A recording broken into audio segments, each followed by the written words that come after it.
Hello guys, कैसे हो आप सभी।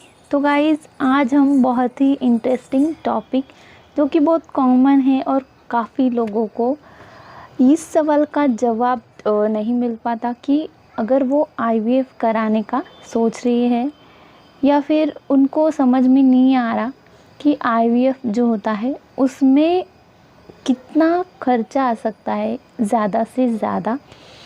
तो यही हम आज जानने वाले हैं कि जो भी आईवीएफ होता है उसमें क्या क्या और कैसे कैसे आपको खर्चा लगता है, ताकि आप अपना जो बजट है वो सेट कर सके। तो वीडियो को एंड तक ज़रूर देखना है, बीच में बिल्कुल भी स्किप नहीं करना है। तो देखिए, जब भी आप आईयूआई के लिए फेल हो जाते हैं तो उसके बाद आप नेक्स्ट स्टेप जो होते हैं वो लेते हैं कि आईवीएफ का स्टेप। लेकिन आईवीएफ जो है वो एकदम हमारा खर्चा जो है वो बिल्कुल बजट के बाहर हो जाता है। तो हम अक्सर हिचकिचाते हैं कि आईवीएफ जो है उसमें कितना खर्चा होने वाला है और किस तरीके से हम समझ नहीं पा रहे कि आईवीएफ का बजट कैसे सेट करें, किस बात का कितना खर्चा होने वाला है। तो यही एग्जैक्टली आपको पता होना चाहिए। आईवीएफ का जो फर्स्ट स्टेप होता है वो एग स्टिमुलेट से लेके स्टार्ट होता है। एग स्टिमुलेटेड की इंजेक्शन आपको लगती है कंपलसरी, सारे फीमेल्स में ये इंजेक्शन लगाई जाती है और इसका जो कॉस्ट होता है बहुत ही ज़्यादा कॉस्टली होता है। बहुत ज़्यादा महंगे इंजेक्शन्स ये लगाए जाते हैं। ये आपको फर्स्ट डे से लेके पीरियड के तो 12 डे तक डेली रेगुलर बेस पे लगाए जाते हैं। तो ये जो सारे इंजेक्शन होते हैं ये बिल्कुल आपके 80 से लेके 90,000 तक, यानी 80 से 90,000 तक इन सिर्फ इंजेक्शन का कॉस्ट होता है जो कि आपको पे करना पड़ता है। अब नेक्स्ट स्टेप ये है कि आपका जो एग स्टिमुलेट हो चुका है तो वो जो एग पिकअप होता है तो वो एक पिकअप के दौरान जो भी आपको एनेस्थीसिया दिया जाता है या फिर आगे भी नेक्स्ट काफ़ी ऐसे आपका ट्रीटमेंट चल रहा होता है, एम्ब्रियो ट्रांसफ़र होता है। तो इसके लिए जब भी आपको एनेस्थीसिया लगाया जाता है तो एनेस्थीसिया जो लगाते हैं उनका बिल्कुल अलग से चार्ज होता है। ये आपके डॉक्टर्स पे नहीं करते या फिर डॉक्टर के फीस में से ये नहीं होता है, ये अलग होता है। जो एनेस्थीसिया आपको लगाया जाता है उनके अलग अलग चार्जेस होते हैं, तो ये डॉक्टर्स आपको बताते हैं। तो एम्ब्रियो जो ट्रांसफ़र होता है और एक जो पिकअप्स होते हैं उस टाइम आपको एनेस्थीसिया लगवाया जाता है। और एनेस्थीसिया जो होता है वो डॉक्टर्स आपके उनके हिसाब से चार्जेस लेते हैं, तो उसका तो आपको अलग से पे करना पड़ेगा।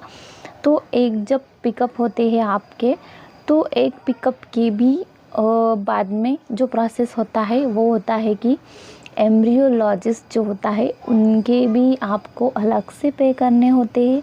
एम्ब्रियोलॉजिस्ट यानी कि जो एम्ब्रियो बनाते हैं एग को और स्पर्म्स को लेके जो एम्ब्रियो बनाया जाता है उनकी भी फ़ीस अलग से 40 से 50,000 हो सकती है। तो अभी तक हमने जाना कि 80 से 90,000 जो है वो आपके इंजेक्शन्स के हो गए, एक स्टिमुलेट के, और एक पिकअप और एनेस्थीसिया का अलग से। और ये जो आपका मैंने बताया आपको कि आपको 40 से 50,000 जो है वो आपको इस बात का लगेगा। तो टोटल मिला के आपके वो 80-90 प्लस ये भी आप पकड़ सकते हैं कि 70 से 75,000 लेके, यानी कि 1.5-2 तक तो यहाँ का आपका बजट हो चुका है।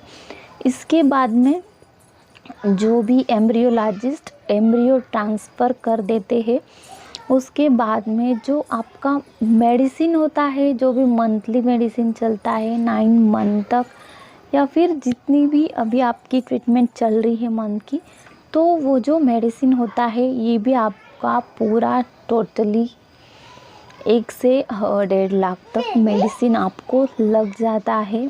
जो भी डेली के आपके मेडिसिन्स होती है वो आपको 1-1.5 लाख के यानी कि अभी तक का आपका 3 से 3.5 लाख तक बजट हो चुका है।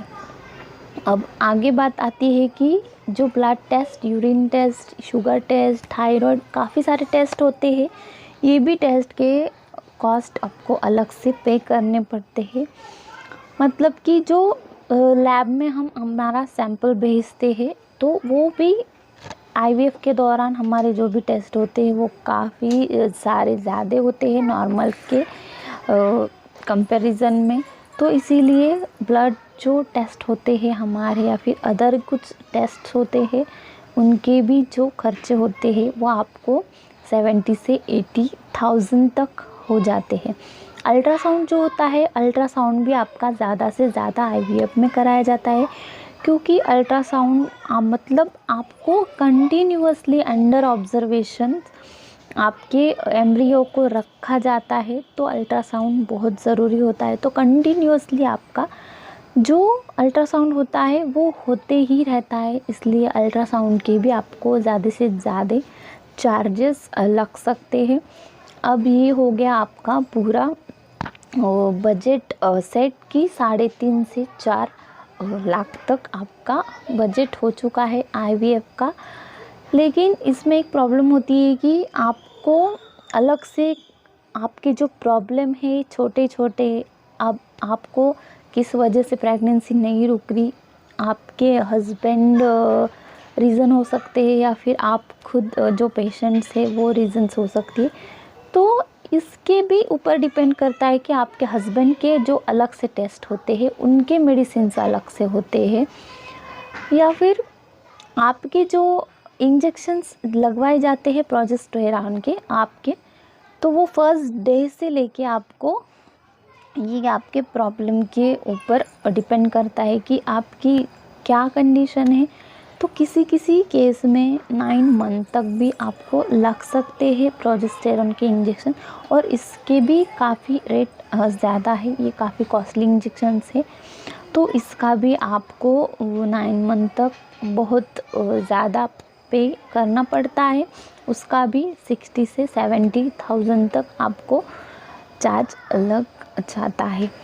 तो आराम से अगर आपको आईवीएफ करना है तो आपको आपके माइंड में यही रखना है कि आपको 5 से 6 लाख जो है वो आपके जेब में आपके होना ज़रूरी है। अगर आप हाई लेवल फैमिली से है तो मैं आपको बिल्कुल भी कुछ सजेस्ट नहीं करूँगी, क्योंकि आप बिल्कुल सही तरीका अपना रहे हो। लेकिन जो भी मिडिल क्लास या फिर बहुत ही लो फैमिली से है, मैं उनके लिए एक सजेशन दूंगी। आपको बिल्कुल बुरा मत मानिएगा, क्योंकि अगर आपके पास जितना है सेविंग्स कुछ भी अगर आप उसमें ही सब लगा दोगे तो जो आने वाला लड़की या लड़का जो भी होगा तो उसके लिए आप क्या बचा के रखोगे या फिर उसको आप क्या लाइफ दे सकोगे। उनका भी एक सेफ फ्यूचर होना आपके यहाँ पे बहुत ज़रूरी है, क्योंकि आपको इतनी एक्साइटमेंट है तो ये आपको भी सोचना चाहिए कि जिस बात के लिए आपको इतना एक्साइटमेंट हो रहा है वो मिलने पर आपको उसको कैसे रखना है, बिल्कुल राजकुमार या राजकुमारी की तरह ही रखना चाहिए।